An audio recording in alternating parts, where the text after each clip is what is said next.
Hello, good morning students. So I am Rajesh Chaurasia. So today we are going to start our new topic electromagnetic induction. We already know this chapter is divided into two parts: magnetic effect of electric current and electromagnetic induction. First part we already discussed. That means magnetic effect of electric current हम already discuss कर चुके हैं. तो आपने यदि वह नहीं देखा हो तो पहले वो देखें, देन आफ्टर ये देखें, क्योंकि ये चीज़ उसके दोनों एक दूसरे से डिपेंडेंट है. ठीक है, मतलब एक दूसरे के अपोजिट है बट सिमिलरिटी है कुछ चीज़ों में. ठीक है, और आज हम जो डिस्कस करने वाले हैं वो डिस्कस करने वाले हैं इलेक्ट्रोमैग्नेटिक इंडक्शन के बारे में. This is the second part of this chapter. Okay, तो आज हम ओनली इंट्रोडक्शन के बारे इलेक्ट्रोमैग्नेटिक इंडक्शन का इंट्रोडक्शन डिस्कस करेंगे कि एक्चुअली में इलेक्ट्रोमैग्नेटिक इंडक्शन होता क्या है, किसने डिस्कवर किया और कैसे ये डिस्कवर हुआ. ठीक है, तो देखो यदि मैं हिस्ट्री की फॉर्म में इसको बताऊं तो magnetic effect of electric current में हम क्या करते थे, किसी भी इलेक्ट्रिकल सर्किट में हम करंट प्रोड्यूस करते, करंट का फ्लो करवाते थे किसके थ्रू, बैटरी या सेल के थ्रू, और उसके अराउंड एक फील्ड जनरेट होता था, उसको हम बोलते थे magnetic effect of electric current. तो जो इलेक्ट्रोमैग्नेटिक इंडक्शन है जस्ट इसके अपोजिट है. Magnetic effect of electric current का जस्ट अपोजिट है, मतलब हम वहां पर करंट के थ्रू मैग्नेटिक फील्ड जनरेट करते थे. तो हम यहाँ क्या करेंगे, मैग्नेटिक फील्ड के थ्रू करंट को इंड्यूस करेंगे, मतलब करंट को जनरेट करेंगे. ठीक है, ये चीज हम यहाँ पे डिस्कस करेंगे.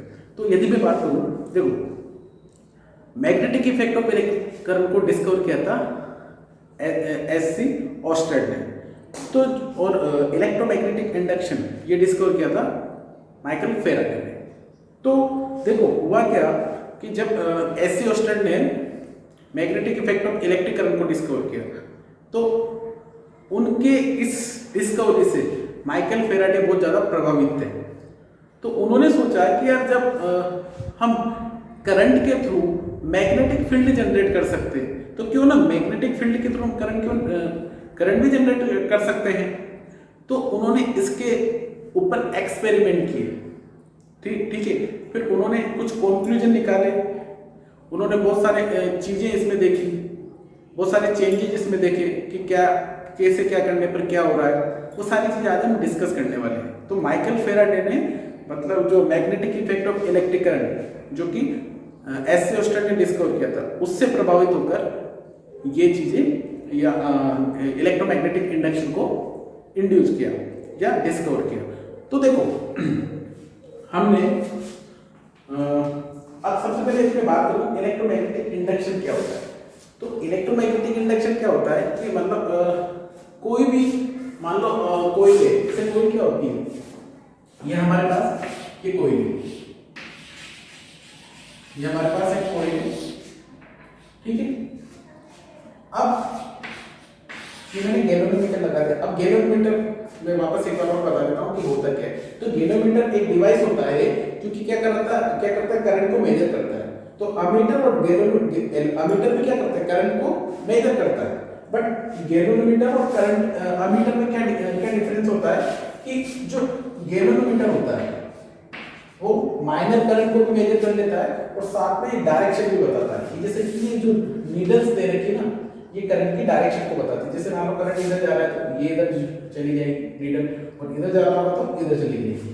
ठीक है, तो देखो यदि मैं मतलब इजी वर्ड में यदि बात करूं इलेक्ट्रोमैग्नेटिक इंडक्शन, तो जब भी हम मैग्नेटिक फील्ड चेंज करते हैं किसी भी कोइल में यदि हम उसमें गैल्वेनोमीटर हमने ऐड कर दिया और हम इसमें मैग्नेटिक फील्ड को चेंज करेंगे तो due to the magnetic field changes इसमें करंट इंड्यूस होता है.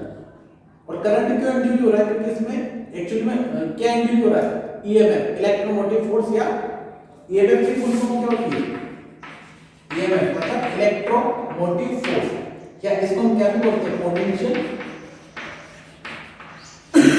डिफरेंस. हमने पोटेंशियल डिफरेंस में पढ़ा था, पोटेंशियल डिफरेंस में हमने पढ़ा था कि पोटेंशियल डिफरेंस की वजह से ही चार्ज मूव करते हैं किसी भी सर्किट में.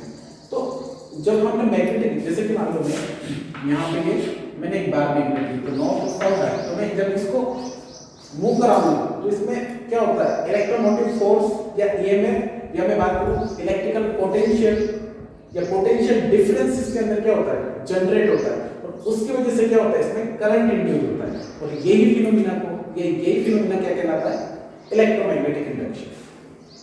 ठीक है, अब मैं ये तो बात है इलेक्ट्रोमैग्नेटिक इंडक्शन। अब हम बात करते हैं इसको बिल्कुल सीक्वेंस में। देखो अब इलेक्ट्रोमैग्नेटिक इंडक्शन, ये तो मैंने डेफिनेशन की बात की, अब मैं आपको डिटेल में समझाता हूँ चीज। देखो हमने एक क्या लिया, एक कोयल थी, उसमें हमने क्या करते हैं, गैल्वेनोमीटर। ये एक्सपेरिमेंट किसने किए थे, फेराडे ने। ठीक है, तो उन्होंने क्या सोचा कि जब करंट के थ्रू मैग्नेटिक फील्ड प्रोड्यूस हो सकता है, तो क्यों ना मैग्नेटिक फील्ड से हम करंट प्रोड्यूस करें। तो उन्होंने इस तरीके से एक्सपेरिमेंट किए। तो उन्होंने क्या किया, एक मैग्नेट को यहां पर, ठीक है, तो हुआ क्या, देखो ये कोई भी ऐसा, देखो कोई भी क्या करेगी, नॉर्थ साउथ। तो जैसे उन्होंने मैग्नेट को यहां पे रखा इसके पास में, तो इसमें डिफ्लेक्शन आया। ठीक है, और फिर डिफ्लेक्शन आके रुक गया। तो इसका मतलब इसमें डिफ्लेक्शन आया, इसका मतलब क्या हुआ कि इसमें करंट इंड्यूस हुआ, करंट इसमें जनरेट हुआ। तभी तो अरे गैल्वेनोमीटर रीडिंग क्यों बताएगा कि इसमें करंट फ्लो होगा, तभी तो रीडिंग बताएगा। तो जैसे ही मैग्नेटिक फील्ड हमने यहां पर रखा, तो इसमें क्या हुआ, करंट इंड्यूस हुआ। मतलब इसमें डिफ्लेक्शन आया कुछ टाइम के लिए, माइक्रो सेकंड के लिए, और ये डिफ्लेक्शन वापस स्टैटिक कंडीशन में आएगी, मतलब अपनी पोजीशन पे आएगी नीडल। ठीक है, तो फिर देखो अब देखो ये मैग्नेट है, ये भी क्या होगी, मैग्नेटिक फील्ड लाइन जनरेट होगी, है ना, मैग्नेटिक फील्ड लाइन जनरेट होगी, इसलिए डायरेक्शन क्या होगी, नॉर्थ टू साउथ। ठीक है, अब जब इस मैग्नेट को मूव करवाया गया, इस मैग्नेट को मूव करवाया गया किसके आसपास, इसके अराउंड, जो आपकी कोयल जो आपने ली, तो इसमें क्या हुआ, डिफ्लेक्शन आना स्टार्ट हुआ। तो दैट मींस इसमें क्या हो रहा है, करंट इंड्यूस हो रहा है। ठीक है, इसमें क्या हो रहा है, करंट इंड्यूस हो रहा है। जब उन्होंने इसको मूवमेंट कराना स्टार्ट किया, और जितना फास्ट मूवमेंट करवाया उतना ज्यादा इसमें डिफ्लेक्शन आना स्टार्ट हुआ। तो उन्होंने इससे क्या कंक्लूजन निकाला, अभी बहुत सारे उन्होंने एक्सपेरिमेंट किए, अभी हम सारी जितनी भी चीजें हो सकती थी वो बताऊंगा इसमें। फिर उन्होंने कुछ कंक्लूजन निकाले, और उसके अकॉर्डिंग उन्होंने बताया कि इलेक्ट्रोमैग्नेटिक इंडक्शन क्या होता है, जो भी मैं बता चुका हूँ। ठीक है, मतलब मैं समझा चुका हूँ कि इलेक्ट्रोमैग्नेटिक इंडक्शन। तो उन्होंने जैसे इसको मूवमेंट कराया, तो इसमें क्या हुआ, करंट प्रोड्यूस हुआ, और ये जो करंट प्रोड्यूस हुआ, इस कंप्लीट फिनोमिना को हम क्या बोलते हैं, इलेक्ट्रोमैग्नेटिक इंडक्शन। ठीक है, तो अब उन्होंने क्या डिस्कस, क्या कंक्लूजन निकाला कि जैसे इसमें मूवमेंट कराया तो इसमें करंट प्रोड्यूस हुआ, और जैसे इसको एक जगह पे रख दिया तो उसमें करंट इंड्यूस होना बंद हो गया। तो उन्होंने इस चीज से कंक्लूजन निकाला कि जब तक हम मूवमेंट करा, मतलब मैग्नेटिक फील्ड को चेंज करेंगे, तब तक ही आपकी जो इलेक्ट्रिकल कॉइल है उसके अंदर करंट इंड्यूस होगा। जैसे मैग्नेटिक फील्ड चेंज होना बंद हुआ या मैग्नेटिक फील्ड कांस्टेंट हुआ, करंट भी इंड्यूस होना बंद हो जाएगा, मतलब करंट जनरेट होना बंद हो जाएगा। ठीक है, इस तरीके से उन्होंने कंक्लूजन निकाला। तो क्या हुआ, जैसे ही इसको मूवमेंट कराना स्टार्ट होता, इसमें भी डिफ्लेक्शन आना स्टार्ट होता। जैसे कि मान लो, जैसे नॉर्थ पोल को इधर पास में लाते, तो क्या होता है, ये नीडल कुछ इधर चली जाती है। ठीक है, चलो मैं इसको डायग्राम बना के बता देता हूँ, आपको डायग्राम शो भी हो रहा होगा। देखो, तो जैसे ही मान लो ये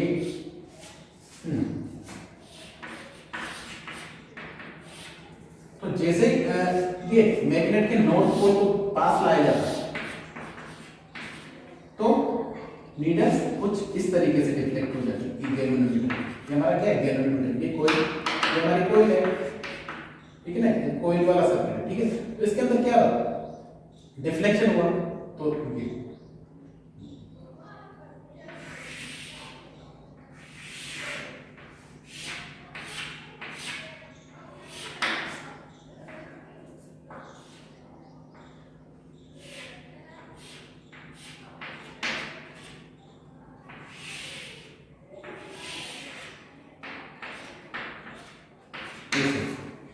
तो जैसे ही इसको, तो इसमें डिफ्लेक्शन किस टाइप का है।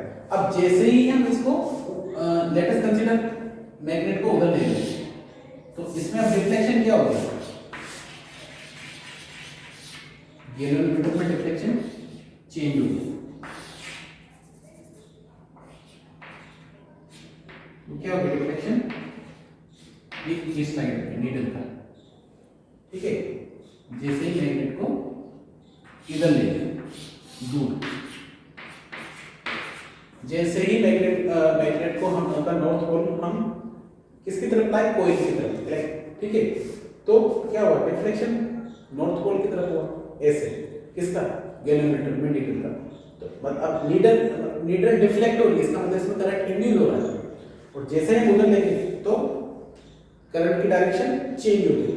अरे भाई ये नीडल्स की डायरेक्शन चेंज हो रही है, इसका मतलब क्या बता रहा है, करंट की डायरेक्शन चेंज हो रही है। क्योंकि देखो गैल्वेनोमीटर मेजर क्या करता है, माइनर करंट मेजर क्या करता है, करंट को, और इसको हमने अमीटर की जगह क्यों यूज किया, क्योंकि ये माइनर करंट को भी मेजर कर लेता है, साथ के साथ डायरेक्शन भी बता देता है कि किस डायरेक्शन में करंट फ्लो हो रहा है, ठीक है। तो जैसे ही हमने क्या किया, इसको मूवमेंट कराना स्टार्ट किया, तो इसमें डिफ्लेक्शन आना स्टार्ट हुआ, और जितना फास्ट कराया उतना ज्यादा इसमें डिफ्लेक्शन हुआ, ठीक है। तो अब जैसे नॉर्थ पोल को पास में लाए बाहर मैग्नेट के, तो इसमें डिफ्लेक्शन नॉर्थ पोल की तरफ हुआ, लेट अस कंसीडर, और जैसे इसको दूर ले गए तो डिफ्लेक्शन, तो मतलब मैग्नेट इसकी डायरेक्शन चेंज, मूवमेंट की डायरेक्शन चेंज हुई, तो डिफ्लेक्शन भी चेंज, डिफ्लेक्शन की डायरेक्शन भी चेंज होगी। तो मतलब इसका मतलब क्या होगा, यदि मैग्नेटिक फील्ड की डायरेक्शन चेंज हो रही तो इंड्यूस करंट की डायरेक्शन भी क्या हो रही, चेंज हो रही, ठीक है। ये चीज समझ में आया, ठीक है, ये चीज समझ में आई। फिर उन्होंने देखो, यदि मैग्नेटिक फील्ड चेंज होगा, इससे एक कंक्लूजन निकाला कि मैग्नेटिक फील्ड चेंज होगा तभी करंट इंड्यूस होगा, अदरवाइज करंट इंड्यूस नहीं होगा। तो electromagnetic induction is a phenomena in which EMF, that is electromotive force या induced current in the circuit by the या due to the change of magnetic field line, है ना। तो circuit में magnetic field line या coil में magnetic field line के change होने से क्या होता है, करंट इंड्यूस होता है, या इलेक्ट्रोमोटिव फोर्स इंड्यूस होता है, या उसकी वजह से इसमें करंट इंड्यूस होता है। और इस कंप्लीट फिनोमेना को हम क्या बोलते हैं, इलेक्ट्रोमैग्नेटिक इंडक्शन, ठीक है। ये चीज समझ में आई। अब देखो फिर उन्होंने ये कंक्लूजन निकाला कि हमें मैग्नेटिक फील्ड किसी भी कंडीशन में चेंज करना है, यदि चेंज नहीं होगा, मान लो दोनों रेस्ट कंडीशन में, तो इसमें करंट इंड्यूस नहीं होगा, हमें मूवमेंट कराना ही पड़ेगा, क्योंकि तभी तो मैग्नेटिक फील्ड लाइन चेंज होगी। यदि मान लो ये यहाँ पे रखी हुई, ये भी यहाँ पे रखी हुई, तो क्या होगा, कि एक बार मैग्नेटिक फील्ड लाइन निकली और अपनी जगह पहुंच जाएगी, तो मैग्नेटिक फील्ड कहाँ चेंज हो रहा है, तो इसमें कुछ टाइम के लिए डिफ्लेक्शन आएगा, जैसे कि मैंने बोला था ना कि जैसे उसने मैग्नेट को यहाँ पे रखा तो डिफ्लेक्शन आया और फिर बंद हो गया, तो मतलब एकदम मैग्नेटिक फील्ड लाइन आई थी, तो मतलब मैग्नेटिक फील्ड चेंज हुआ, इस वजह से इसमें डिफ्लेक्शन आया। बट अब तो स्टैटिक कंडीशन में ना, तो मैग्नेटिक फील्ड चेंज नहीं हो रहा, तो मतलब अब करंट इंड्यूस नहीं हो रहा। तो एक कंक्लूजन क्या निकला कि जब जब मैग्नेटिक फील्ड चेंज होगा कोइल के अंदर, तो EMF मतलब इलेक्ट्रोमोटिव फोर्स या पोटेंशियल डिफरेंस इंड्यूस होगा, उसकी वजह से क्या होगा, इसमें करंट इंड्यूस होगा, ठीक है। तो मतलब ये मस्त है कि मैग्नेटिक फील्ड चेंज होना चाहिए।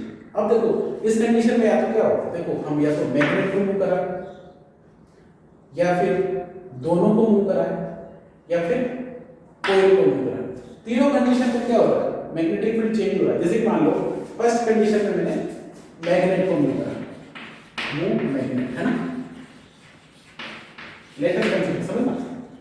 और सेकंड कंडीशन में मैंने क्या किया, इसको लेट अस कंसीडर आपकी कोइल को मूव करवाया, कोइल मूव, है ना।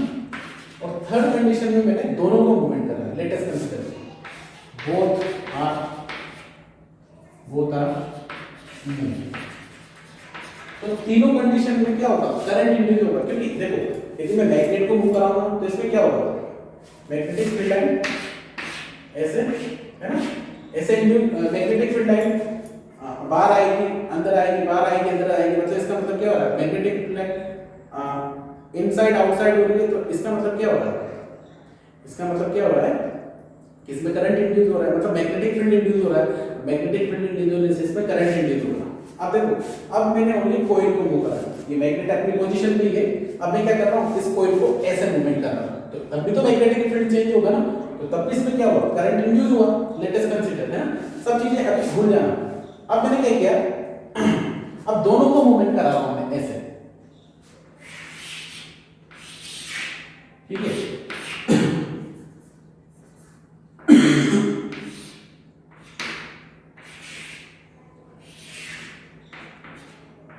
तो दोनों को अब मैं क्या कर रहा हूं, मूवमेंट करवा रहा हूं, दोनों को अब मूवमेंट करवा रहा हूं, तो क्या होगा, तब भी मैग्नेटिक फील्ड चेंज हो रहा है। तो तीनों कंडीशन में मैग्नेटिक फील्ड चेंज हो रहा है, तो दैट मींस करंट प्रोड्यूस होगा। अब मान लो लेट अस कंसीडर, अब मैं इधर आ जाता हूं, ठीक है, अब मैं इधर आ जाता हूं, अब मान लो ये कॉइल है, ठीक है, अब ये कॉइल है, ये आपका गैल्वेनोमीटर, अब ये भी रेस्ट कंडीशन में, और आपका बार मैग्नेट भी क्या है, रेस्ट कंडीशन में, तो दैट मींस रेस्ट, तो that means no current induce. Why? No current induced. Why? Because there is no magnetic field will be change, है ना, मैग्नेटिक फील्ड चेंज हो रहा नहीं हो रहा, तो क्या हो रहा है इससे,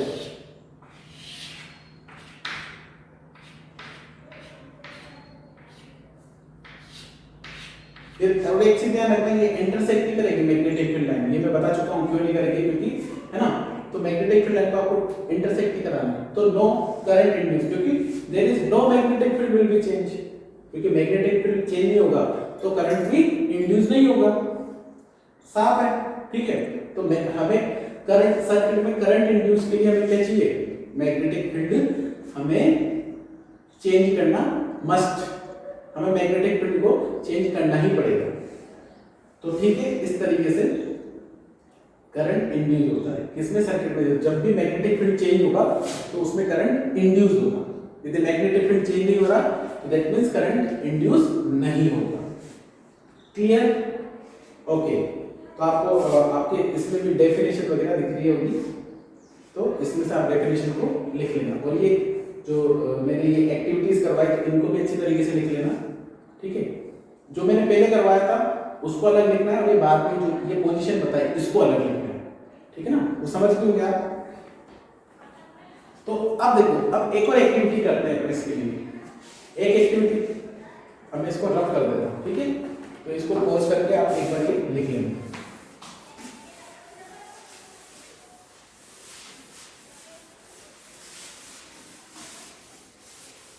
तो माइकल फेराडे ने बताया कि मैग्नेटिक फील्ड चेंज होगा तो करंट इंड्यूस होगा। तो मैं माइकल फेराडे के 2 लॉ बताऊंगा अभी, उसके पहले एक एक्टिविटी, ये सेकंड एक्टिविटी। फर्स्ट एक्टिविटी अपन ने देख ली, एक बार एक कोई भी, ठीक है। हाँ, और एक चीज और बता दो, देखो कि मान लो जैसे कि इससे ये एक्टिविटी बतानी मैंने, जैसे कि मान लो ये कोई है, ये गैल्वेनोमीटर है, ये गैल्वेनोमीटर है जी, ये नीडल। अब जैसे कि मान लो नॉर्थ पोल, इन नॉर्थ पोल को इधर ला रहा था,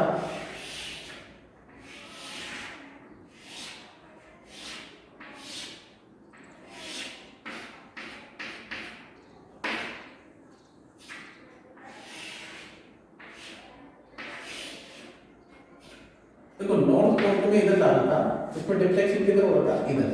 अब मान लो मैं इसको साउथ पोल को इधर लाऊंगा, अब लेटेस्ट कंसीडर में साउथ पोल को इधर लेके आया, साउथ, ठीक है। तो अब क्या होगा, देखो ये कोई, तो अब देखो जो डिफ्लेक्शन होगा ना, नीडल की डिफ्लेक्शन की डायरेक्शन चेंज हो जाएगी। अब देखो इधर हो रहा था, तो अब डिफ्लेक्शन, इसको साउथ को पास ला रहे हैं, तो ये इधर, ये इधर, ये इधर हो जाएगी, क्योंकि मैंने नॉर्थ को ला रहे थे तो इसको पास में ला रहे थे तो इधर होगी। तो इस तरीके से देखो मैग्नेटिक फील्ड लाइन की डायरेक्शन चेंज होने से क्या हो गया, यहाँ पर करंट की डायरेक्शन भी चेंज हो गई। देखो पहले नॉर्थ पोल को इधर ला रहे थे तो डिफ्लेक्शन इधर हो रहा था, अब साउथ पोल को ला रहे तो डिफ्लेक्शन उधर हो रहा है। अब देखो, और फिर नॉर्थ पोल को हम उधर ले जा रहे थे तो डिफ्लेक्शन इधर हो रहा था, अब इसमें यदि इसको उधर ले जाएंगे तो डिफ्लेक्शन इधर हो जाएगा। समझ में आएगी ये चीज? जब नॉर्थ पोल को दूर ले जाते थे तो डिफ्लेक्शन इधर किधर होता था, राइट हैंड साइड, और जब पास लाते तो लेफ्ट हैंड साइड। अब साउथ पोल को पास लाएंगे तो डिफ्लेक्शन लेफ्ट किधर होगा, राइट हैंड साइड, और दूर ले जाएंगे तो अवे टू द कोइन ले जाएंगे तो क्या होगा, डिफ्लेक्शन कैसे हो जाएगा, लेफ्ट हैंड साइड, है ना। ये जैसे कि मेरा हाथ है तो इस साइड, ये चीज समझ में आएगी, है ना। तो मतलब मैग्नेटिक फील्ड लाइन की डायरेक्शन चेंज होने से क्या होगा, करंट, इंड्यूस करंट की डायरेक्शन भी चेंज हो जाती है, ठीक है। अब देखो और एक रीजन और बता देता हूं मैं, जैसे जैसे हम इसको पास में लाते जाएंगे, जैसे मान लो एक लिमिट तक हम पास ला सकते हैं, जैसे कि मान लो इसमें हम नॉर्थ पोल को पास में लाए, ये चीज ध्यान से सुनना, तो यहाँ पर अपने आप देखो नॉर्थ पोल इंड्यूस हो जाएगा इसके अंदर, तो क्या करेगा, जब नॉर्थ पास में आएंगे तो रिपेल करेगा और ये इसको दूर फेंकेगा, ठीक है। और जैसे दूर जाएगा, मान लो दूर गया, जैसे कि अब मैग्नेट यहाँ पर आ गया, ये मैग्नेट अभी यहाँ पर आ गया, तो क्या होगा, ये साउथ जनरेट कर लेगा, जैसे कि मान लो नॉर्थ है तो साउथ जनरेट कर लेगा और ये इसको अट्रैक्ट करेगा।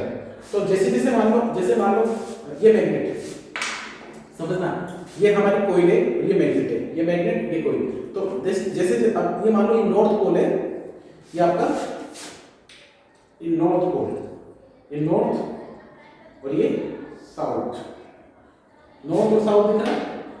अब देखो जैसे नॉर्थ को मैं पास करा रहा हूं तो एक लिमिट तक ही ला सकता हूं, क्योंकि ये जो कोइल है ना अपने अंदर क्या जनरेट कर लेगी, यहाँ पे नॉर्थ पोल, तो ये क्या नॉर्थ, हमने प्रॉपर्टी ऑफ द मैग्नेट में पढ़ा है कि सेम पोल क्या करेंगे, रिपेल, तो एक लिमिट तक के पास आने देगा, फिर अपने अंदर ये कोइल अपने अंदर क्या कर लेगी, कौन सा पोल जनरेट कर लेगी, नॉर्थ, तो इसको रिपेल करेगा तो दूर जाएगा। अब जैसे दूर जाने लगेगा एक लिमिट के बाद ये क्या कर लेगी, ये कोइल अपने इस पे साउथ पोल को जनरेट कर लेगी, और इससे क्या होगा, ये वापस इसको अट्रैक्ट करेगा। तो इस तरीके से ये प्रोसेस कंटिन्यू चलती रहेगी, ठीक है। और इस इलेक्ट्रोमैग्नेटिक इंडक्शन पे बेस आपका क्या होता है, जनरेटर, जनरेटर में मूवमेंट करवाते हैं और उससे क्या होता है, हम जनरेटर को देखो, जनरेटर चलाने के लिए एक बार उसको मूवमेंट करवाया जाता है, उससे क्या होता है, उसमें करंट जनरेट होती है ना, तो वह इसी पे बेस होती है। तो जो इलेक्ट्रिक जनरेटर होता है ना, तो क्योंकि वो क्या करता है, generator is a device which produce the current, क्योंकि क्या करता है, करंट इंड्यूस करता है। तो वो किसका एग्जांपल है, वो किस पे बेस होता है, इलेक्ट्रोमैग्नेटिक इंडक्शन पे बेस। चलो एक एक्टिविटी ये समझ में आएगी आई थिंक आपके डायरेक्शन का और एक पोल्स का, कि पोलराइजेशन पोलैरिटी कैसे चेंज होती है। अब एक एक्टिविटी आपकी एनसीईआरटी बुक में है कि एक रोड ले रखी है, जैसे कि रोड ली ये मैंने, और इसके ऊपर मैंने एक इंसुलेटेड पेपर लगा दिया, इंसुलेटेड पेपर।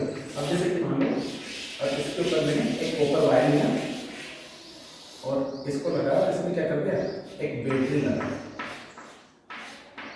ये है ना पोटेंशियल डिफरेंस मैंने इसमें अप्लाई कर दिया,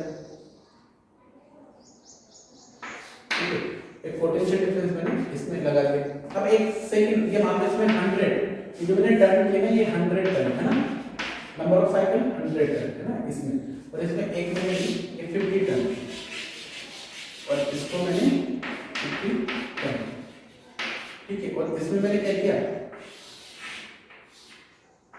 गैलोमीटर, ये गैलोमीटर का ये है ना, ये गैलोमीटर है ना, तो इसको हम प्राइमरी कोइल बोलते हैं और इसको हम सेकेंडरी, इसको प्राइमरी कोइल जिसमें हमने बैटरी लगाई है, और इसको बोलेंगे सेकेंडरी कोइल, सेकेंडरी सर्किल है ना, सेकेंडरी कोइल है ना। प्राइमरी कोइल में हमने बैटरी का यूज किया, तो सेकेंडरी कोइल में हमने क्या किया, सेकेंडरी कोइल में हमने ओनली गैलोमीटर लगाया, कोइल बना के, और इसमें 50 टर्न है और इसमें 100 टर्न। अब जैसे ही मैं क्या करूंगा, देखो हमें पता है magnetic effect of electric current में हमने पढ़ा है कि यदि मैग्नेटिक फील्ड चेंज हो, यदि किसी भी इलेक्ट्रिकल कंडक्टर में हम करंट प्रोड्यूस करते हैं, किसी इलेक्ट्रिकल सर्किट में हम कंडक्टर वायर में करंट प्रोड्यूस करते हैं, करंट का फ्लो कराते हैं, तो इसके अराउंड एक फील्ड जनरेट होता है मैग्नेटिक फील्ड। तो बस उसी चीज का हम यहाँ पे यूज करेंगे। तो जैसे मैंने क्या किया, इसमें करंट प्रोड्यूस इसमें की को ऑन किया तो इसमें करंट फ्लो हुआ और उसकी वजह से क्या हुआ, इसमें डिफ्लेक्शन आया ऐसे, इसके अंदर, इस कॉइल के अंदर, इसमें मान लो ऐसे डिफ्लेक्शन आया ऐसे, है ना, ये डिफ्लेक्शन ऐसे आया और वापस ये अपनी पोजीशन पे आके खड़ी हो, वापस अपनी पोजीशन पे आ गई। तो हुआ क्या, क्योंकि जैसे मैंने क्या किया यहाँ पे इसको की को ऑन किया तो उसमें करंट फ्लो हुआ और उसकी वजह से क्या हुआ, मैग्नेटिक फील्ड जनरेट हुआ और मैग्नेटिक फील्ड के जनरेट होने से क्या हुआ, यहाँ पे मैग्नेटिक फील्ड प्रोड्यूस हुआ, उस ये मैग्नेटिक फील्ड चेंज हुआ और उससे क्या हुआ, इस सेकेंडरी जो सर्किट है, ये सेकेंडरी जो कॉइल है, इसमें क्या हुआ, करंट पैदा हुआ। ठीक है, अब देखो, अब करंट कंटिन्यूअसली फ्लो हो रहा है, मतलब इसमें कांस्टेंट करंट फ्लो हो रहा है, तो अब इसमें मैग्नेटिक फील्ड चेंज ही नहीं हो रहा क्योंकि इसका मैग्नेटिक फील्ड मान लो कांस्टेंट हो गया ऐसे, ठीक है, ऐसे ऐसे, और इसका मैग्नेटिक फील्ड कांस्टेंट हो गया ऐसे, है ना, ये ऐसे। तो अब क्या होगा, मैग्नेटिक फील्ड चेंज नहीं हो रहा, तो हमारा प्रिंसिपल क्या था, मैग्नेटिक फील्ड चेंज होगा तो सर्किट में करंट इंड्यूस होगा। तो मैग्नेटिक फील्ड स्टार्टिंग में जैसे मैंने की को ऑन किया तब चेंज हुआ था, बट अभी क्या हो रहा है, अब कंटिन्यूअसली कांस्टेंट करंट फ्लो हो रहा है तो कोई मैग्नेटिक फील्ड चेंज नहीं हो रहा, तो इसमें करंट इंड्यूस नहीं होगा। बट जैसे मान लो मैं इसको ऑफ कर दूंगा तब भी इसमें डिफ्लेक्शन आएगा, क्यों, क्योंकि मैग्नेटिक फील्ड चेंज हुआ तो इसमें करंट इंड्यूस होगा। तो ये एक और एक्टिविटी थी आपके इसमें, तो ये कर देना, ठीक है, आई थिंक आपके समझ में आएगी, ठीक है, और नहीं आए तो एक बार पॉज करके देख लेंगे इसको। चलो, ये एक्टिविटी क्लियर। अब हम बात करेंगे फेराडे के लॉ की। तो फेराडे का देखो, फेराडे ने ये सब एक्सपेरिमेंट के थ्रू अपने 2 लॉ दिए। तो फर्स्ट फेराडे है ना, फेराडे है ना, फेराडे का फर्स्ट लॉ क्या बोलता है, first law, Faraday first law क्या बोलता है कि देखो, फेराडे का फर्स्ट लॉ बोलता है कि if magnetic field will be change, magnetic field will be changed,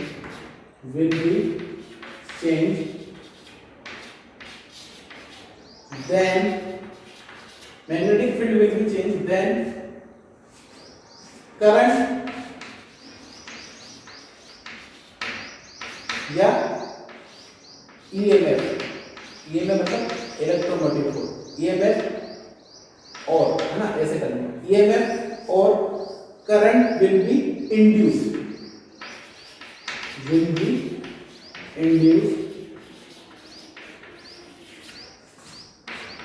in the circuit।